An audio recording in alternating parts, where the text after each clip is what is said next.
Tisztelettel és szeretettel köszöntöm kedves hallgatóinkat. Önök a Szent István Intézet újonnan induló Fides et Ratio podcastjának első adását hallgatják. Én Máté Zsuzsa vagyok, a mai beszélgetés házigazdája.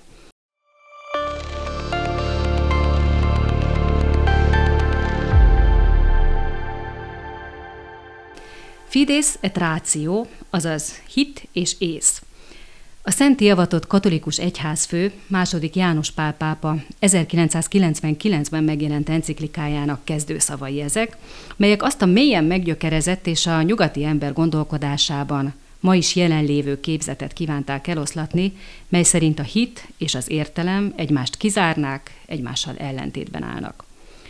Az enciklika kezdőmondata a most induló podcast sorozat mottójául is szolgálhat, és így hangzik.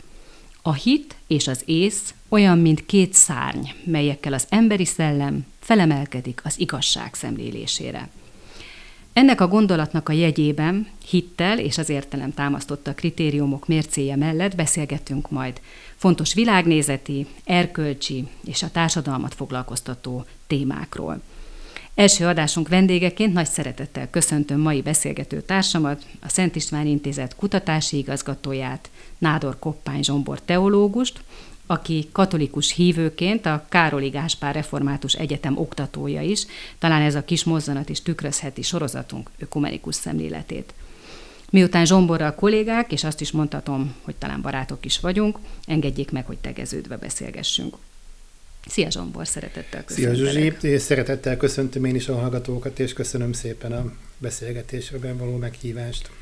Mielőtt belevágnánk a mai témánkba, a felvételt előkészítve már megbeszéltük azt, hogy minden adást a vendégek által hozott valamilyen idézettel indítunk majd.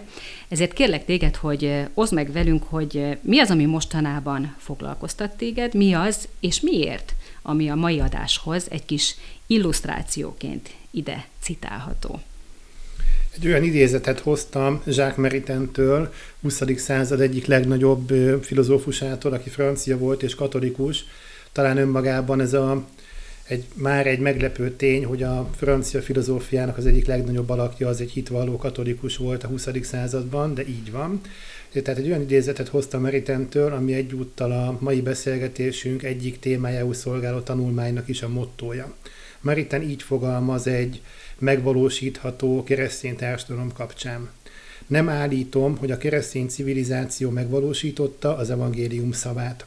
Csak a szentek valósítják azt meg nagyjából. Azt állítom, hogy a keresztény civilizáció, és még az elvilágiasított keresztény civilizáció maradéka is legalább tudta, hogy ez az értékrendszer az igazi. Ennek a megsemmisítésébe kezdett szemünk láttára a világ szelleme. Itt van az idézet vége, és Maritain ezt 1930-as évek közepén vetette papírra. Tudni kell arról a korról, hogy a II. Világháború előtt, a 30-as években mind a német, mind az angol szász, mind a francia teológiában volt egy elég erős kísérlet az ébredési mozgalmaknak köszönhetően, amik megpróbáltak egyfajta keresztény társadalom elméletet, egy megvalósítható keresztény társadalomképet felmutatni. Ennek az egyik nagyon ismert alakja Eliot, ugye az angol Nobel-díjas író, a másik pedig Jacques Maritain filozófus. Erre vonatkozott ez a mondat, és úgy gondolom, hogy nem veszített az aktualitásából az elmúlt 100 esztendőben. Ugye az általad említett nemrég megjelent tanulmányod adja ennek a mai beszélgetésnek az apropóját, aminek a címe az Európai Unió céljai és értékei keresztény szemmel az emberi méltóság fogalmának tükrében. Már az idézetben is volt erre utalás, de induljunk ki talán ebből a nagyon sokszor előkerülő, sokat emlegetett, de mégis némileg ködös fogalomból, ami számos nemzetközi dokumentum mellett egyébként Magyarország alaptörvényének a legelején is már a nemzeti hitvallásban ott szerepel, amikor azt olvashatjuk, hogy valljuk, hogy az emberi lét alapja az emberi méltóság. Utána az alaptörvényünk a szabadság és felelősség fejezetének a 2. cikkében foglalkozik ugyancsak a fogalommal, amelyben ugye le van írva, vagy rögzítve van, hogy az emberi méltóság sérthetetlen, majd úgy folytatódik ez a passzus, hogy minden embernek joga van az élethez és az emberi méltósághoz. Mit tudhatunk erről a fogalomról? Mit jelent az, hogy emberi méltóság, és hogyan változott a fogalomnak a története egyáltalán, mikor indul ennek a fogalomnak a története? Remélem, hogy ki fog derülni majd a beszélgetésünk végére, hogy ez nem csak egy fogalomtisztázás, hanem olyan gyakorlati dolgokban is egy döntő pont, mint például az emberi életnek a abortusz eutanázia általi megkérdőjelezése, vagy még gyakorlati példát mondva a magyar kormány és a brüsszeli politikai elitnek a vitái, de valóban ehhez a méltóságnak a fogalomtörténetét kell először megnéznünk, amiatt is, hogy mindenki beszél az emberi méltóságról, de a legtöbb helyen ennek a definíciója, megalapozottsága az nincsen kifejtve. Az emberi méltóságnak van egy antikvitásba nyúló gyökere. Először az ókori görögöknél találkozhatunk a timé nevű méltóság szóval. Itt leszögezhetjük már az elején, hogy semmi köze a mai jogrendünkben, illetve erkölcsünkben tapasztalható méltóságfogalomnak ehhez, ugyanis szemben az általunk tételezett mindenkire és mindenkor érvényes feltétlen méltóságfogalommal a görög méltóságfogalom az hasonlóan a görög művelődés vagy műveltség páldája fogalomhoz egy kivívott, elért érdemet jelentett, ami eleve korlátozódott a polisz polgáraira, eleve korlátozódott a férfiakra, és korlátozódott azokra, akik valamiben olyan tevékenységet nyújtottak, ami méltó volt a többieknek az elismerésére. Tehát bírt méltósággal egy aténi fazekas, ha jól dolgozott, egy spártai katona, egy versmondó, egy kereskedő, de nem volt magától értetődő, és főképp nem vonatkozott az idegenre, az ellenségre, az elesettekre, gyengékre. Ennél már egy picit izgalmasabb kérdés a római méltóságfogalom, aminek talán Cicero a legfontosabb alapja. Ott az emberi méltóságnak megjelenik egy általános, mindenkire vonatkozó eleme, amit mondhatunk előrelépésnek a görög méltóságfogalomhoz képest, viszont nagyon fontos látni, hogy ez az általános cicerói méltóságfogalom, ez az emberi nemnek a sajátja, nem az adott egyénnek, tehát ebből sem tudjuk levezetni azt a méltóságfogalmat, amiben mi ma gondolkozunk. Ennek egyértelmű gyökérzete a Szentírásban nyúlik vissza. Egyrészt az Ószövetségben már a idősebb zsidó testvéreink által tanított emberi teremtettségbe, hiszen azzal, hogy az ember az Isten által teremtett, ráadásul az egyetlen olyan élőlény, ami az Isten keze által teremtett, ezzel egy olyan elidegeníthetetlen méltóságot birtokol, ami semmi másnak nincs a teremtésben, csak az embernek. És a kereszténység ezt a teremtettségből fakadó méltóság fogalmat fejeli még meg a Krisztusban adoptált fiúvá, adoptált testvéré vált embernek a méltóságával, ami egyúttal magában foglal egy eszkatológikus megváltottságra való hívást is. Tehát ebben a biblikus, zsidó gyökerű, de elsősorban a kereszténységben kivirágzó és kiteljesedő méltóság fogalomban találhatjuk meg azt a alapkoncepciót, amire a jogrendünk utal és hivatkozik, még hogyha ezt mostanában nem is definiálja. És nagyon fontos itt még azt látni, hogy a klasszikus méltóságfogalmak kapcsán ugye Kantot szokták rengetegszer emlegetni. Kantnál van egyrészt egy általános emberiségre vonatkozó méltóságfogalom, ami cicerói megalapozottságú, másrészt ő is vallja a kereszténységnek a minden emberre mindenkor vonatkoztatható méltóságfogalmát, de nála már megjelenik egy olyan szűkítés, ami a rációra, az erkölcsi cselekvésre képes emberi tevékenységre utal. Ezt egyúttal korrigálja is az egyetemes emberi méltóság fogalmával, tehát mindenkire vonatkoztatja, de itt látunk ismét egy olyan szűkítést, ami utána a posztmodernben több szerzőnél megnyilvánul, itt csak egy rövid példát említek, például Jürgen Habermasnál a kommunikációra képes embernek van méltóságfogalma, és itt ha ezeket a méltóságfogalmakat megnézzük, egy ilyen rövid felvezető után is látszik, hogy nagyon-nagyon nem mindegy az, hogy mit értünk méltóság fogalmon, hiszen ha ezt szűkítjük kognitív képességre, szűkítjük kommunikációs képességre, vagy akár visszanyúlunk az antikvitásnak a szűkített fogalmához, abban a pillanatban megkérdőjelezetté válik az, hogy ez valóban mindenkinek mindenkor és feltétel nélküli méltóság fogalom-e, és itt utalnék vissza az elején említett példámra, hogyha rációtól vagy kommunikációs képességtől függ az emberi személynek a méltósága, abban az esetben már nem lehet az abortuszt, nem lehet az eutanáziát, nem lehet a öngondoskodásra képtelen beteg embernek a életének az értékét a méltóság fogalma alapján védeni. Egyébként az emberi méltóság az mennyire, maga a fogalom, az mennyire forrása az emberi jogoknak?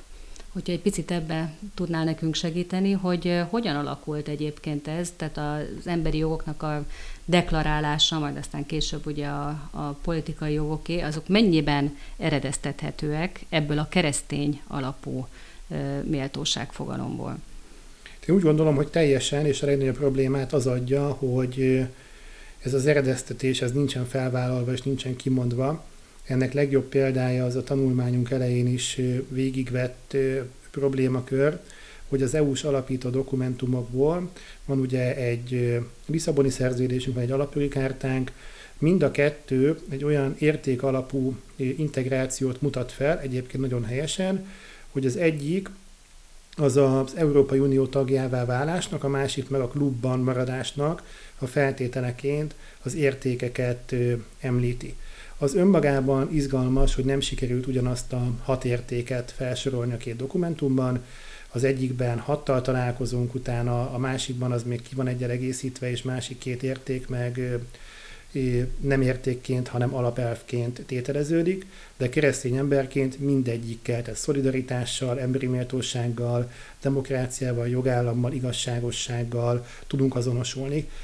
A probléma azzal van, hogy ezek nincsenek definiálva, hanem a maximum, amit tesznek az uniós alapdokumentumok, az, hogy visszautalnak korábbi dokumentumokra.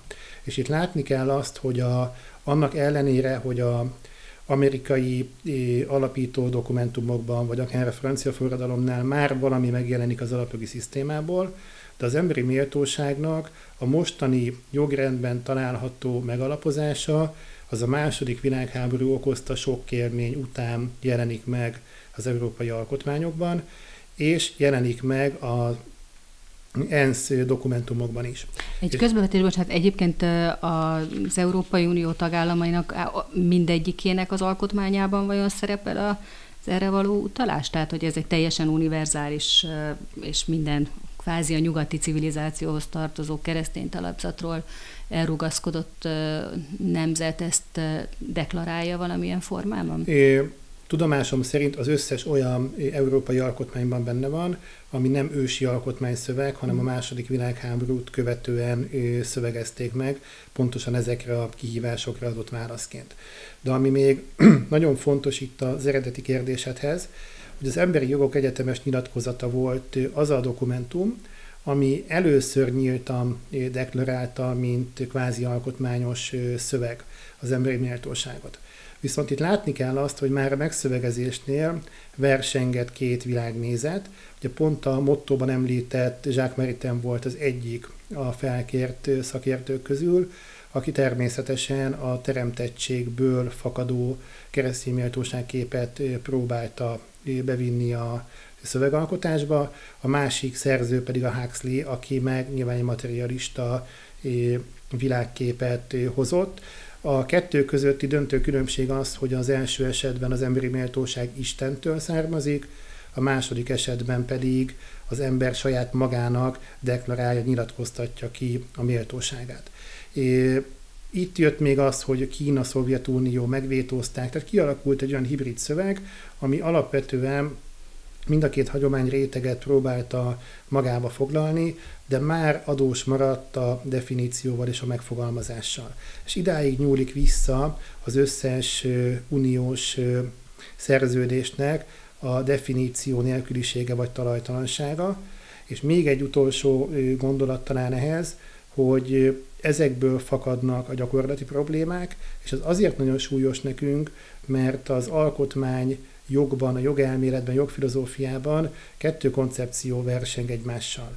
Van egy olyan koncepció, ami az alapértékeket, alapjogokat egymás mellett létező alapjogoknak tekinti. Ebben az esetben az emberi méltóság nagyon fontos, de egyike az alapjogoknak. A másik koncepció, amit én kiindulásként vettem a tanulmányban, megjegyzem, hogy ezt teszi mondjuk a Német Alkotmánybírósági gyakorlat is, tehát van ennek egy nagyon masszív joggyakorlati és nem csak elméleti megalapozottsága, az az úgynevezett nyitott koncepció, ami az emberi méltóságot az összes többi alapjog, vagy más keretrendszerben alapérték szülőanyjaként határozza meg. És hogyha ezt fogadjuk el, már pedig logikailag úgy gondolom, hogy ez az elfogadható megközelítés, akkor pláne hangsúlyossá válik az, hogy az emberi méltóságot hova és meddig tudjuk visszavezetni. Igen, és hát ugye maga a fogalom is, hogy emberi méltóság, ugye magához az emberhez, a személyhez tapad. De itt már utaltál arra, hogy akár az élet kezdete, akár az életnek a vége körül is, vagy akár bizonyos élethelyzetekre vonatkoztatva is, ez megkérdőjelezhető. Magyarán az, hogy mit tekintünk, kit tekintünk embernek, és mikor indul az embernek az élete, mikor zárul az, legalábbis földi értelemben, mennyiben vezetnek más és más irányokhoz ezek a különböző emberképek, tehát hogy magyarán itt az antropológiával való összefüggés az hogyan néz ki a méltóság tekintetében? Hát teljesen máshonnan indulnak, és teljesen máshova is lyukadnak ki. Ahogy az előbb említettem, itt alapvető kérdés az egész mögött, hogy az Istentől kaptuk a méltóságot, vagy saját magunknak adjuk. Már teljesen más következmények fakadnak mindebből. Amit látni kell, és ezzel elég sok, főleg francia nyelvterületen elég sok szerző foglalkozott az utóbbi időben, hogy az emberi méltóság, meg általában az alapjogi szisztéma, az, hogyha elszakad ettől az isteni teremtettségű emberi méltóság fogalomtól, akkor egy olyan valláspótlékká válik, ami tulajdonképpen az álvallás vagy valláspótlék összes jelét magán foglalja, a dogmatikusságtól, a saját nyelven át, a saját szövegtől, a intolerancián át, ami tulajdonképpen egy nagyon veszélyes közbeszédállapotot jelent, illetve egy nagyon veszélyes következményt is jelent. Erre is egy rövid idézetet szeretnék megosztani a kedves hallgatókkal. Az emberi jogok befoltozták a királyi palástot, újraegyesítették a jogot és az erkölcsöt, a törvényhozó és a bírói hatalmat, amelynek egyúttal transzcendens legitimitást is biztosítottak, és az európai politikai szerveződés csúcsára egy új elit kezébe helyezték.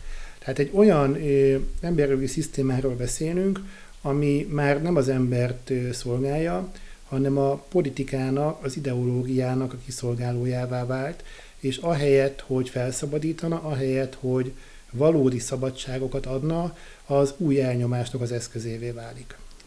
Igen, tehát egy fegyver lesz a kezekben, hogyha ezt ennek a felfogásnak a mentén használják, de vajon te látsz arra esélyt? Mert azért most, ha körülnézünk, akár itt az Európai Unió jelenlegi állapotában és az ide kapcsolódó kérdéseknek a körében, legyen szó egyébként akár a gyermekvédelemnek a kérdéseiről, vagy tényleg az abortusz eutanázia rendkívül megosztó és nagyon kurens témáiról, látsz arra esélyt, hogy az európai civilizáció az visszanyúl az eredetéhez, és megpróbálja letisztázni ezt a fogalmat is annak a tükrében, vagy pedig egy egészen más út felé tart. Egyáltalán mit tehetünk mi, akik nyilván nem véletlen, hogy itt a Szent István Intézet podcastjában beszélgetünk, tehát nyilván mi azok közé tartozunk, akik ezt az origót, hogy Isten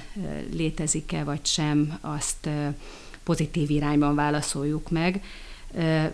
Lehet ebben konszenzus a közeljövőben?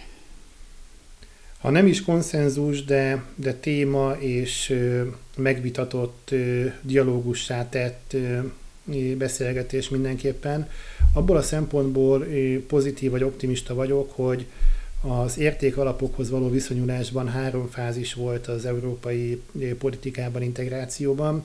Volt ugye egy kereszténydemokrata intézetként számunkra elsődlegesnek vagy legideálisabbnak tekintett kezdeti alapállás, amikor az európai integrációnak a kereszténydemokrata atyái, azok felmutatták azokat az örökségeket, amik felvállalták Európának a antikvitásban, nemzetekben, kereszténységben összeadódó identitás elemeit, felvállalták az egyház társadalmi tanításából fakadó gyakorlati politikai lehetőségeket és kihívásokat.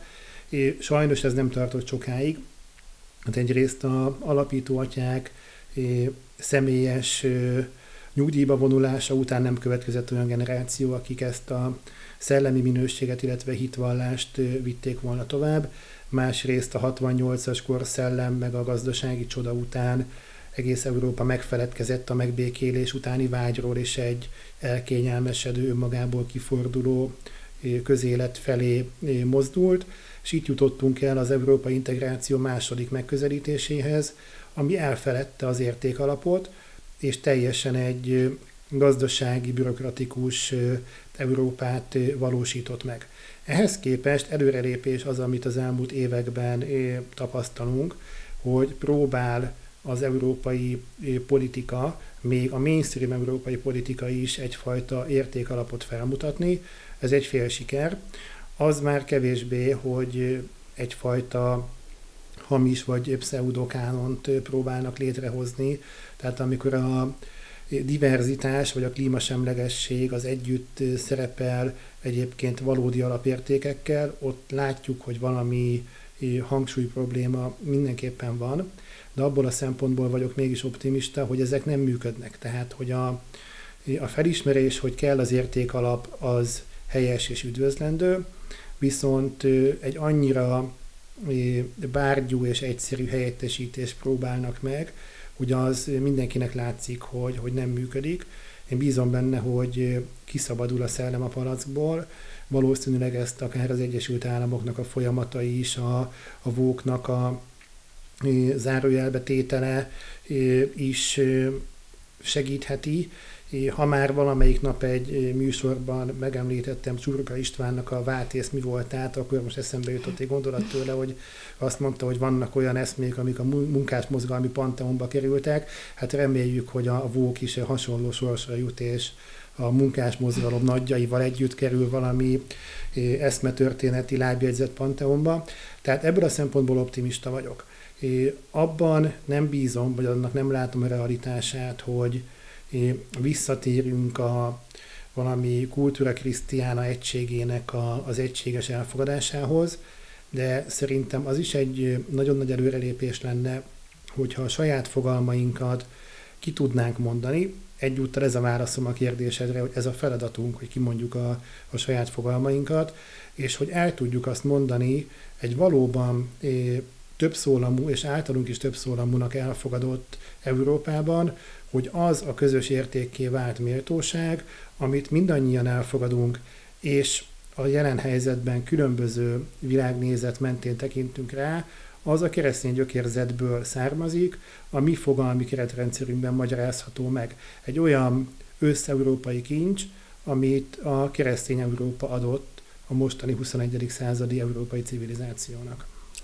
És hát még annyival bonyolultabb a képlet, hogy azért itt van a tömeges migráció következtében egy jelentős mennyiségű muszlim bevándorló, akik ugyan nyilván nem vagy iszlám szakértő, de mondjuk valószínűleg, hogy egészen másként gondolkoznak akár az emberi méltóság fogalmáról is, úgyhogy ez az ébredés, mármint a keresztény értelemben vett gyökerekhez való visszanyúlás, ez annál is inkább sürgető, mert itt egy komoly demográfiai krízis is van ezeknek a kérdéseknek a kapcsán. Nádor Koppány Zsombor kutatási igazgatónknak köszönöm szépen a beszélgetést, önöknek pedig azt, hogy velünk tartottak, és javaslom, hogy kövessék továbbra is figyelemmel a Szent István Intézet munkáját. Honlapunkon, a www.szentistvánintézet.hu oldalon elolvashatóak eddigi tanulmányaink és gondolatébresztő írásaink, közösségi média felületünkön pedig eseményeinkről, kezdeményezéseinkről is első kézből értesülhetnek. Mi pedig hamarosan jelentkezünk a Fidészet Ráció podcast sorozat következő epizódjával, melyben Krúdy Tamás vezető kutatónkkal beszélgetünk majd egy hasonlóan izgalmas és aktuális témáról, a kortárs elmagányosodás paradoxonáról. Köszönjük megtisztelő figyelmüket, Isten áldja önöket!